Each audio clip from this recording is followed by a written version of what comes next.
Well, look, my name's Bill McKibben, and I'm a writer. And so it's a great pleasure for me to get to join you, if only virtually. I wish I was there in person. I wish I was there in the springtime to smell the new plowed soil. It's a good and hopeful time of year. Sadly, it's a less hopeful planet than our grandfathers and grandmothers lived in the sense that its climate is starting to come unstuck. And that's what I've written most of my life about. I wrote the first book about global warming, and I've stuck with it ever since. One of the things that's most dangerous, in a sense, about climate change is its very unpredictability. For the first time, we're calling into question the ability to raise food in the places where we always have. If your grandfather could grow corn in a certain field, it was a good bet that you'd be able to too, but that's now a sucker's bet. Temperature is going up. With it, we get extremes in the way that water moves around the planet. Since warm air holds more water vapor than cold, just basic physics, it means that in arid areas we get more drought, and we see that time and again. We saw it across the heartland in 2012, the warmest year in the history of this country. We see it right now on the West Coast as the Californians endure a devastating drought. We see it all over the world. We also see what happens once that water gets up there in the atmosphere. When it rains, it comes down harder than it ever come down before. In the Northeast United States, we've seen about a 70% increase in the number of really what they call extreme precipitation events, or gully washers, the kind of storms that do nobody any good.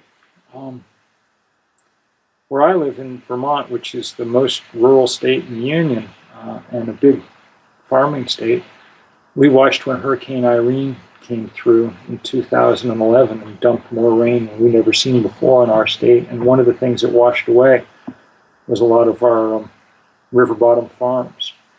So increasingly, farmers around the world are having to cope with a different world and a harder, more challenging one. They're doing it in lots of ways. You know, you're seeing all the rise of things like no-till agriculture that holds more soil and so on and so forth. Those are all good and smart things. But there's a point at which even they will be futile against the changes that we're causing.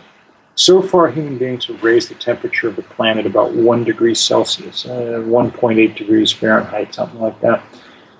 But the scientists who've been right so far tell us that we're on path to raise it 4 or 5 degrees before this century is done.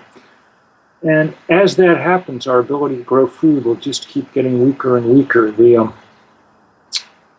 agronomists at Stanford and the University of Washington published a study a couple of years ago showing that from this point on, each degree increase in global temperature should cut grain yields about 10%. As we attempt to feed the world, that makes things real sticky. So we very much need people doing the most important work on the world, which is feeding each other.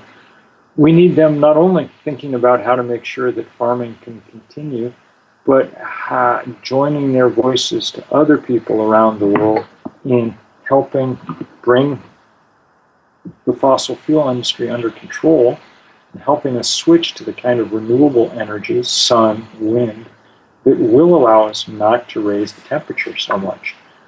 That's a really fundamental task if, like most farmers that I've ever known, you're interested in passing on the land to the people who come after you. It's a good thing to pass on the land, but if you don't pass on the climate that makes that land productive, then you haven't done anybody a favor. If anything, just the opposite. So I hope that people will join in our various efforts to keep global warming under some kind of control. And in the meantime, we'll remain highly grateful every time we sit down to say grace at dinner for all the work that you guys are doing out there. Thank you all very much.